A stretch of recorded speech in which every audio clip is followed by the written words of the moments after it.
नमस्कार दोस्तों, मैं राकेश पांडे एक बार फिर दृष्टिकोण क्लासेस प्लेटफॉर्म पर आपका स्वागत करता हूं।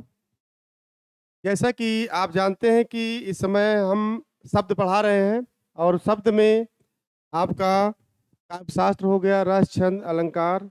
इसके बाद जो है काव्यशास्त्र के बाद जो शब्द मैं पढ़ा रहा हूं उसमें आपका मुहावरे कल पढ़ाए थे। इसके बाद लोकोक्तियां हैं, इसमें ये भी आ जाए तो मुहावरे आपका जो शब्द का एक भाग है पूरा हो जाएगा। जैसे मुहावरे मैंने बताया था, मुहावरे में लक्षणा पाया जाता है। मुहावरा अरबी सब भाषा शब्द है। मुहावरा क्या है? अरबी भाषा शब्द है। मुहावरे में लक्षणात्मक पाया जाता है। मुहावरा गद्यात्मक होता है। मुहावरे में ना प्रत्यय का ज्यादातर प्रयोग होता है ना। मुहावरे का किसी शब्द के किसी वाक्यांश का एक विशेष अर्थ होता है, वो मुहावरा होता है। अब आगे चलते हैं आपको लोकोक्तियां। तो फटाफट आप जुड़ जाइए और लाइक करिए। चलिए आगे बढ़ते हैं।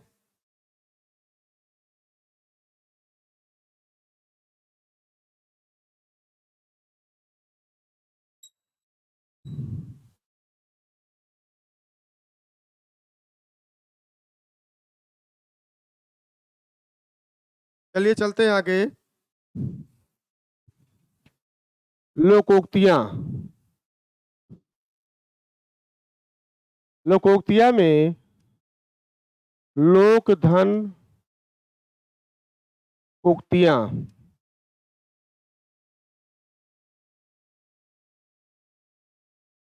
लोकोक्तिया में ये होता है लोकोक्तियां। लोकोक्तिया में लोक माने होता है समाज। उक्तियां का अर्थ होता है कथन या कहावतें। लोकोक्तिया कौन संधि है? गुण संधि है। कौन संधि है? गुण संधि है। समाज या कथान या कहावतें। लोकोक्तियां जो है अर्थात जो है समाज में जो कहावतें प्रचलित हैं, अर्थात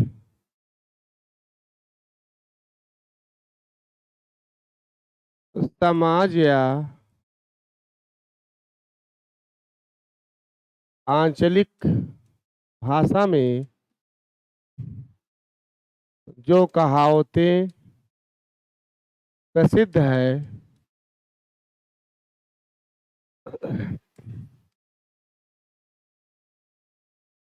लोकोक्तियां कहलाती हैं।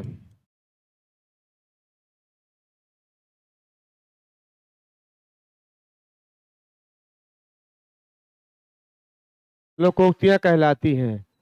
यह बोली क्षेत्र के अंतर्गत आता है। यह बोली क्षेत्र के अंतर्गत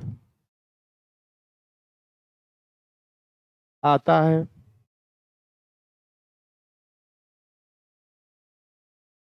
यह बोली क्षेत्र के अंतर्गत आता है। इस ये यह गद्य पद्य, इसमें यह गद्य पद्य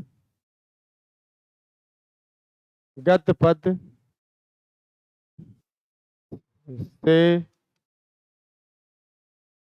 निर्मित वाक्य होता है।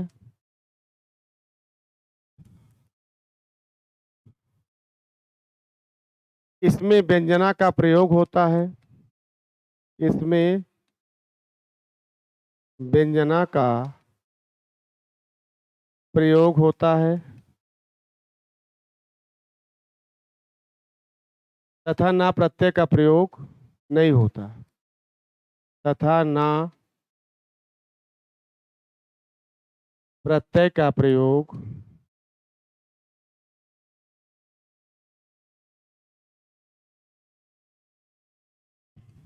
तथा ना प्रत्यय का प्रयोग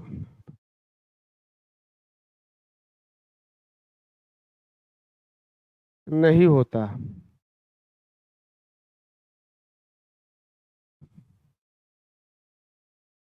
आप लोग जानते हैं कि लोकोक्तियां जो है ये समाज में प्रचलित कहावतें होती हैं। लोकोक्तियां लोक धन उक्तियों से मिलके बना है। लोक धन उक्तियां से मिलकर बना है। ये लोकोक्तियां आपका ये गुण संधि है। गुण संधि है। लोक धन उक्तियां से मिलके बना है। लोक माने होता है समाज, उक्तियां का अर्थ होता है कहावतें। समाज में जो प्रचलित कहावतें होती हैं वो लोकोक्तियां होती हैं। लोकोक्तियां बोली क्षेत्र के अंतर्गत आता है और ये गद्य पद्य दोनों का प्रयोग होता है और इसमें जो है व्यंजना का प्रयोग होता है और इसमें ना प्रत्यय का प्रयोग नहीं होता है।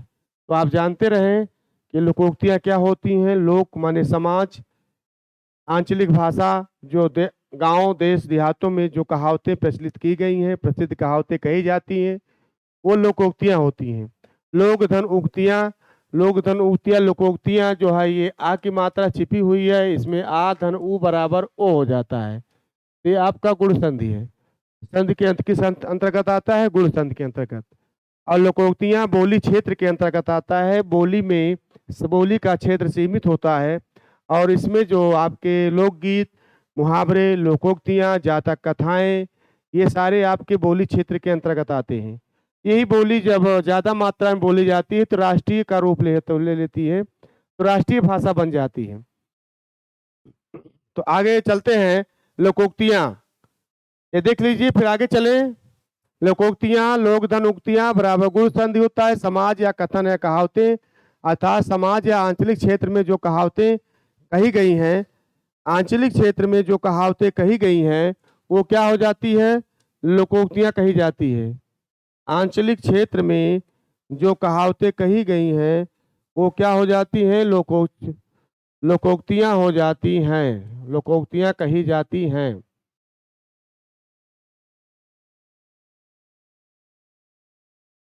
ये बोली क्षेत्र के अंतर्गत आती हैं। आप जानते रहे लोकोक्तियां क्या होता है? संस्कृत भाषा का शब्द है। लोकोक्तियां कौन सी भाषा होती है? संस्कृत भाषा का शब्द है। संस्कृत भाषा का शब्द है। मुहावरे अरबी भाषा का शब्द है। आप जानते रहे लोकोक्तियां संस्कृत भाषा का शब्द है और मुहावरे अरबी भाषा का शब्द है। तो आप जानते रहे इसमें 4-5 पॉइंट इसमें है, इसको आप लोग जरूर याद रखिए कि लोकोक्तियां जो है गुण संधि होता है। लोकोक्तियां समाज या गांव देश में जो गांव देहात में जो कहावतें कही जाती हैं, प्रसिद्ध हैं, उसे हम क्या कहते हैं? लोकोक्तियां कहते हैं। लोकोक्तियां बोली का क्षेत्र सीमित होता है। लोकोक्तियां बोली क्षेत्र के अंतर्गत आता है और लोकोक्तियां जो है इसमें आपके गुण संधि के अंतर्गत आता है। लोकोक्तियां व्यंजना होता है और इसमें ना प्रत्यय का प्रयोग नहीं होता। चलिए आगे चलते हैं। फिर इसके जो कहावतें हैं, जैसे आपका आता है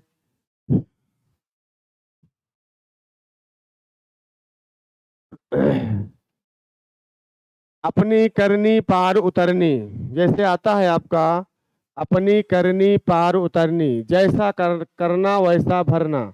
यानी जैसे आप कर्म करेंगे आपको फल भी वैसे ही मिलेगा। आप जानते हैं जैसा आप करोगे वैसा ही आपको फल मिलता है।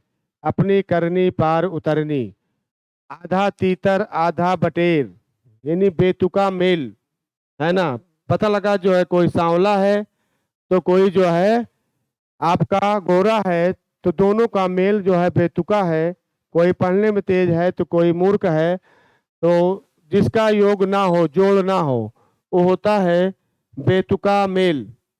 बेतुका मेल जो है ये आप जानते हैं, बेतुका मेल। तो आगे चलते हैं। ये देख लीजिए, अपनी करनी पार उतरनी, जैसा करना वैसा भरना, आधा तीतर आधा बटेर। आगे चलते हैं। अधजल गगरी छलकत जाए, थोड़ी विद्या या थोड़े धन को पाकर वाचाल हो जाना। थोड़ी विद्या या थोड़े धन को पाकर वाचाल हो जाना, यानी आप जो है कोई जो है थोड़ा सा ज्ञान हो जाए तो दिखावटीपन करने लगे, ज़्यादा बोलने लगे, तो अधजल गगरी छलकत जाए। अपनी अपनी ढपली अपना अपना राग, वैचारिक भिन्नता होना। यानी दो भाई हैं, दोनों भाई का जो रहन सहन खान पान सब अलग अलग है। एक वैचारिक जो है भिन्नता है ना। एक क्रोधी है तो एक शांत स्वभाव का है। दोनों अलग अलग स्वभाव वाले हैं। तो अपनी अपनी दोनों अलग अलग अपना क्षेत्र निर्धारित करते हैं, दोनों अपना अलग अलग कार्य निर्धारित करते हैं। तो अपनी अपनी ढपली अपना अपना राग ही विचारते हैं। चलिए आगे चलते हैं। आम के आम गुठलियों के दाम, दोहरा लाभ होना। यानी एक पंथ में दो काज होता है। आप कहीं जा रहे हैं बाजार में, तो आपको जो है सब्जी में भी, आप कोई सब्जी खरीद रहे हैं तो उसमें भी आपको मुनाफा हुआ, फायदा हुआ, सस्ती सब्जियां मिल गई। और कोई और सामान खरीदे तो उसमें भी आपको दोहरा लाभ हो जा रहा है, उस सामान में भी आपको छूट मिल जाएगी। तो दोहरा लाभ हो गया आपका। एक है ना, एक स्थान पर गए और दो दो लाभ मिल गया। तो आम के आम गुठलियों के दाम। अपने मुंह मियाँ मिट्ठू बनना, यानी आत्म प्रशंसा करना। जो स्वयं बड़ाई करते हैं, है ना, उनका सम्मान नहीं होता। रमेश परीक्षा में जो है थोड़ा ज़्यादा नंबर आ गया तो वो स्वयं अपने आप को प्रशंसा करने लगा। यानी अपने मुंह मियाँ मिट्ठू बनना, जिसको आप जानते रहें। अपना हाथ जगन्नाथ, अपना हाथ जगन्नाथ। आप जानते रहें, अपना किया हुआ काम लाभदायक नहीं होता। अपना किया हुआ काम लाभदायक नहीं होता। अपना हाथ जगन्नाथ, है ना। अर्थात इसका अर्थ होता है, इसका भी है सिद्धांतवादी होना। सिद्धांतवादी होना। जब तक अपने हाथ पैर है तब तक किसी का भरोसा नहीं करना चाहिए, है ना। अपने हाथ पैर पे ही अगर भरोसा करना चाहिए, अपना हाथ पैर है तो उसी पे विश्वास करना चाहिए। अपना हाथ जगन्नाथ।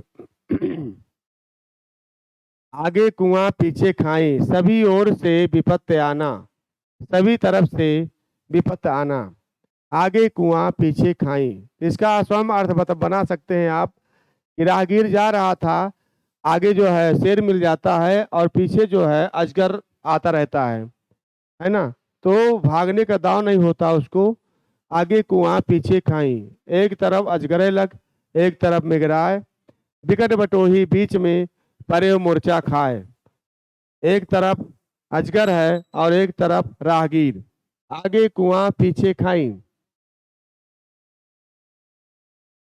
ऊंची दुकान फीका पकवान, मात्र दिखावा करना। नाम है किशोरी लाल, लेकिन जो है उनके यहाँ का जो सामान है वो देखिए तो दिखावा मात्र है, लेकिन उसका सामान अच्छा नहीं है। ऊंची दुकान फीका पकवान, एक भी सुंदर नहीं है। नाम के अनुरूप काम ना होना, ये होता है, इसका अर्थ होता है मात्र दिखावा करना। नाम के अनुरूप काम ना होना, नाम के अनुरूप काम ना होना। ऊंची दुकान फीका पकवान। आगे है एक पंथ दो काज। एक पंथ दो काज। एक पंथ दो काज में एक काम से दूसरा काम होना। आप एक काम करने बाजार गए और उससे दूसरा दो तीन काम कर दीजिए, दूसरा काम भी कर लीजिए, तो एक पंथ में दो कार्य हो जाएगा। एक पंथ में दो काज, आप जानते रहें। एक थैली के चट्टे बट्टे, समान प्रवृत्ति वाले, सामान प्रकृति वाले, चोर चोर मौसेरे भाई। राजू भी दुष्ट हैं और बबलू भी दुष्ट हैं, दोनों का स्वभाव एक है। एक ही थैली के चट्टे बट्टे हैं। एक म्यान में दो तलवार। एक म्यान में दो तलवार। एक स्थान पर जो समान वस्तुएं या व्यक्ति एक साथ नहीं रह सकते। कभी कभी दो क्रोधी स्वभाव वाले व्यक्ति नहीं रह सकते एक साथ, है ना। तो एक म्यान में दो तलवार नहीं हो सकता। कभी कभी शांत प्रिय स्वभाव वाला व्यक्ति और क्रोधी स्वभाव वाले व्यक्ति का साथ निभा जाता है, दोस्ती हो जाती है, लेकिन क्रोधी क्रोधी का नहीं हो पाता है। एक म्यान में दो तलवार नहीं रह सकते। आगे चलिए। दाल भात में मूसल चंद, व्यर्थ में दखल देना। अगर कहीं लड़ाई झगड़ा हो रहा हो तो कुछ लोग जो है वहाँ पर छुड़ाने पहुँच जाते हैं। कहते भैया काहे लड़ रहे हो? तो लड़ने वाला कहता है कि आपको कौन बुलाया, है ना? लेकिन उनकी वही कहावतें हैं, दाल भात में मूसल चंद बिना बुलाए ही आ गए। वो समझाने लगते हैं, आगे आ जाते हैं। मैंने व्यर्थ में ही व्यवधान उत्पन्न कर देते हैं। धोबी का कुत्ता घर का न घाट का, कहीं का ना होना। कहते भैया जब जब तक जो है उम्र थी तब तक जो है वैकेंसी में हम फॉर्म भरते रहे, लेकिन जब अनुभव प्राप्त हो गया तो उम्र निकल गई। तो ये हुआ ना, धोबी का कुत्ता घर का ना घाट का। चलिए आगे चलते हैं। नेकी और पूछ पूछ बिना कहे ही भलाई करना। कुछ लोग जो है निस्वार्थ रूप में भलाई करते रहते हैं। नेकी कर दरिया में डाल, ये भी उसी का रूप है। तो बिना कहे ही भलाई करते रहते हैं। बहुत सारे लोग हैं निःशुल्क ही, बिना शुल्क लिए ही सहायता करते रहते हैं। तो यहाँ पर अच्छा काम के लिए पूछा नहीं जाता। अच्छे काम के लिए बिना बोले ही किसी की सहायता कर दीजिए, तो वही होता है नेकी कर दरिया में डाल, या नेकी और पूछ पूछ। नीम हकीम खतरे जान, अल्प ज्ञान खतरनाक होता है। रमेश को थोड़ा मालूम हो गया है, थोड़ा गणित में आता है, लेकिन और सूत्र नहीं बता पाते हैं, उसका गलत परिभाषा कर देते हैं। तो नीम हकीम खतरे जान, अल्प ज्ञान खतरनाक होता है। चलिए आगे चलते हैं। नाम बड़े दर्शन छोटे, प्रसिद्ध के अनुरूप ही गुण होना।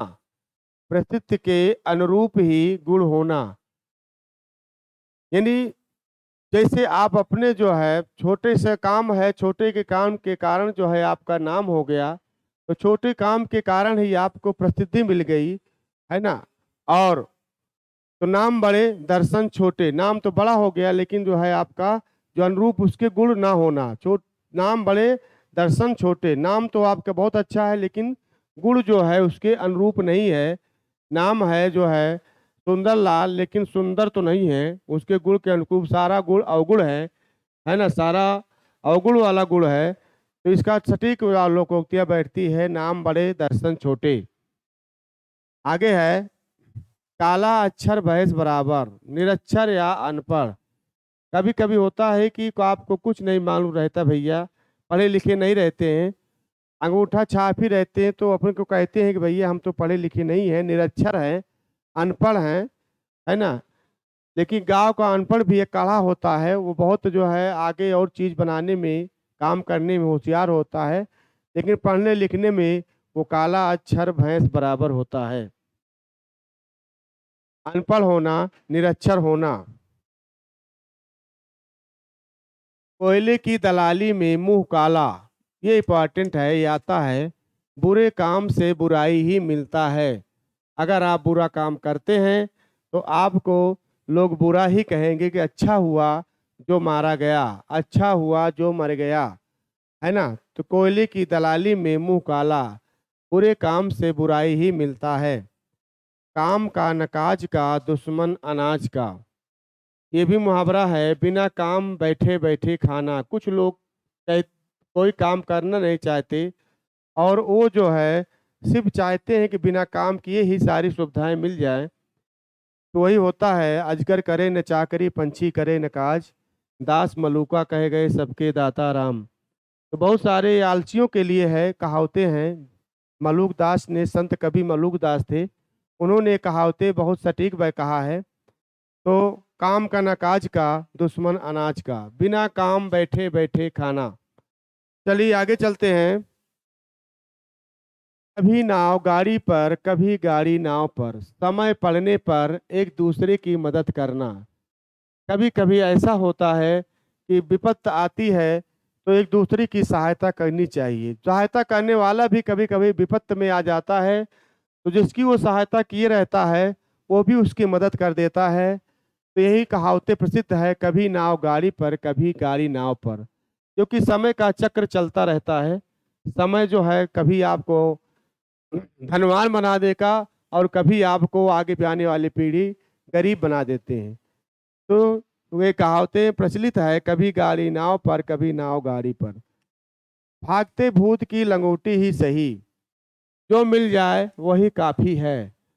रामू के घर में आग लग गई थी, लेकिन जो भी सामान बचा उसको बचा लिया और कहा कि चलो भागते भूत की लंगोटी सही, जहाँ सब कुछ जा रहा है वहाँ थोड़ा बहुत बचा लेना ही बुद्धिमानी होता है। चलिए आगे चलते हैं। मान न मान मैं तेरा मेहमान, जबरदस्ती गले पड़ना। कुछ लोग ऐसे होते हैं कि जो है बहुत उनसे जान पहचान नहीं होती है, लेकिन वो दूर दराज की रिश्तेदारी बता करके वो आपके मेहमान बन जाते हैं, आपके जो है मेहमान बन जाते हैं।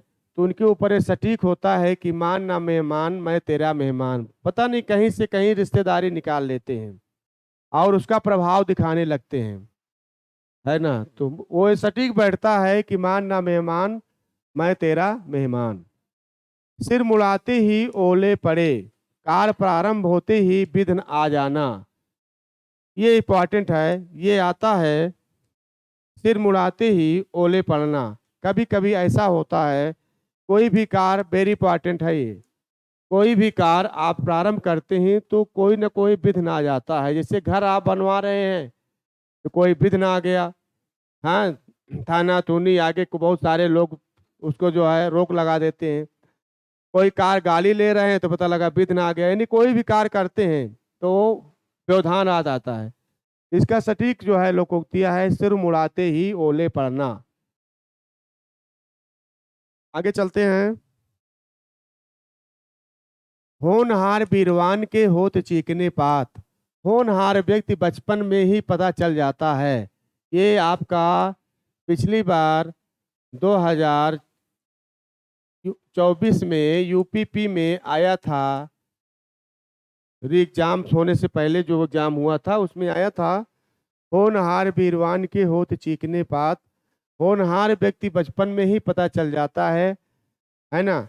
राजू बचपन से ही पढ़ने में तेज है और इधर उधर जो है पैसा नहीं खर्चा करता, पैसे को बचाता है। उसके ऊपर ये सटीक लोकोक्तियाँ बैठती है, होनहार बीरवान के होत चीकने पात।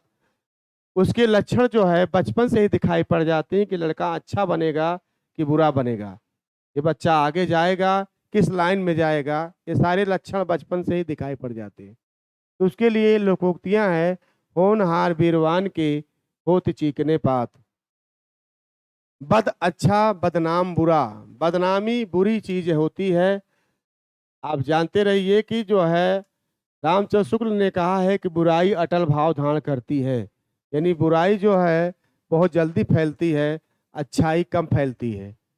तो इसके लिए लोकोक्तियां हैं, बद अच्छा बदनाम बुरा। मन चंगा तो कठौती में गंगा, शुद्ध मन से भगवान प्राप्त होते हैं। ये उसकी कहावतें जो है मीराबाई के गुरु थे रैदास, और उन्होंने ये कहावतें प्रचलित की।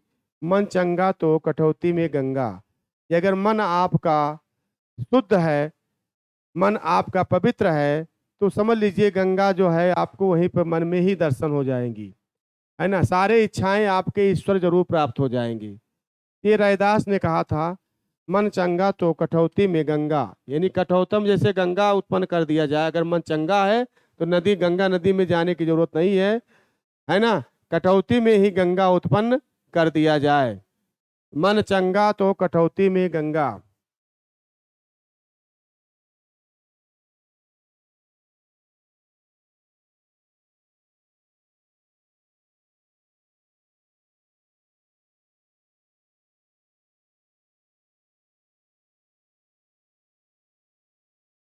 आगे चलते हैं।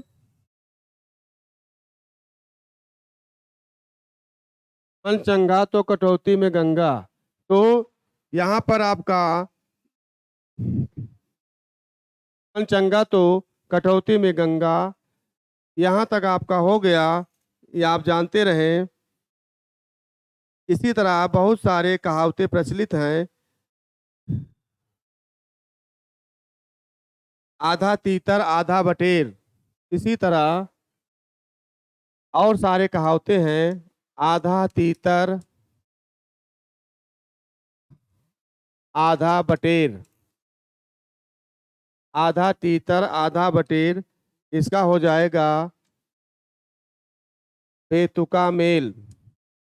आधा तीतर आधा बटेर, बेतुका मेल। कहते हैं कि जो है भैया, जो विवाह हुआ है दोनों जोड़े का, आधा तीतर आधा बटेर है ना। दोनों का स्वभाव, दोनों का रूप रंग, ये जो है मिलता जुलता नहीं है, अलग अलग है। आधा तीतर आधा बटेर। आ बैल मुझे मार, आ बैल मुझे मार, इसका भी आप जानते रहें। इसका लोकोक्तियां का अर्थ होगा जानबूझकर स्वयं मुसीबत लेना, जानबूझकर स्वयं मुसीबत लेना। आ बैल मुझे मार, जानबूझकर स्वयं मुसीबत लेना। ये भी आप जानते रहें कि लड़ाई झगड़ा में लोग जो है चले जाते हैं छुड़ाने के लिए, और उन्हीं के ऊपर लोग मारने लगते हैं, टूट पड़ते हैं। तो स्वयं वो कहते नहीं घर वाले कि भैया तुम ही गए थे, क्यों कहा था, क्यों बुलाए थे, तुम वहाँ क्यों गए थे। तो जानबूझकर स्वयं मुसीबत लेना, ये होता है आ बैल मुझे मार। एक होता है उल्टी बांस बरेली, उल्टी बांस बरेली, इसका होता है विपरीत कार्य करना, विपरीत कार्य करना। उल्टी बांस बरेली, यानी हम कहे करे कुछ और वो करे कुछ। दो भाई हैं, दोनों अलग अलग काम करते हैं, उल्टा कार्य करते हैं, दोनों समान रूप से कार्य नहीं करते हैं। इसका होता है विपरीत कार्य करना, उल्टे बांस बरेली, विपरीत कार्य करना। तो आप जानते रहें। तो इसके बाद जो है ऊंची दुकान फीका पकवान, आगे चलते हैं।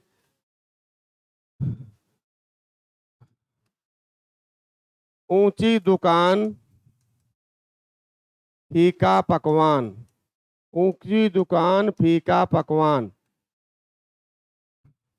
ऊंची दुकान फीका पकवान का अर्थ होता है मात्र दिखावा।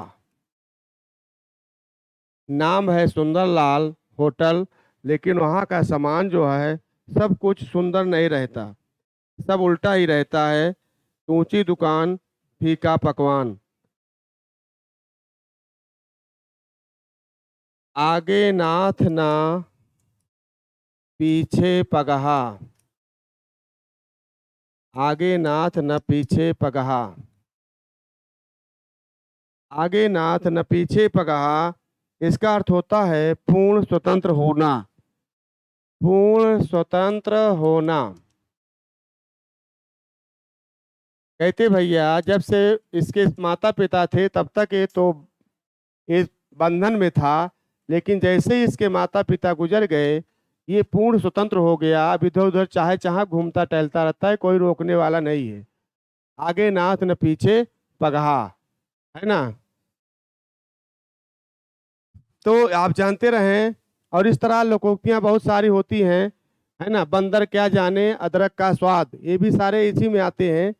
तो ये सब हाथ कंगन को आरसी क्या, हाथ कंगन को आरसी क्या, इसका आता है प्रत्यक्ष की प्रमाण की आवश्यकता नहीं होती, प्रत्यक्ष की प्रमाण की आवश्यकता नहीं होती, आवश्यकता नहीं होती। तो ये आप जानते रहें, यानी आपको जब सामने कोई चीज घटनाएं घट रही है तो यहाँ पर किसी सबूत की आवश्यकता नहीं होती है, सामने वाला स्वयं ही सबूत के भागीदार है। तो ये आपका हाथ कंगन आरसी क्या, प्रत्यक्ष में प्रमाण की आवश्यकता नहीं होती है ना। तो इस तरह जो है आप लोग जो है इस तरह लोकोक्तियां आपका मैंने इंपॉर्टेंट चीजें लिखा दी हैं, और आगे इसको आप दोहराते रहिए। और इनमें प्रसिद्ध प्रसिद्ध चीजें मैंने लिखाया है। इसमें बहुत सारी चीज़ें आ सकता है। ये हाथ कंगन को आरसी क्या, ये भी इम्पोर्टेंट है ना। और उल्टे बांस बरेली, ये भी इम्पोर्टेंट आया है कई बार, उल्टे बांस बरेली।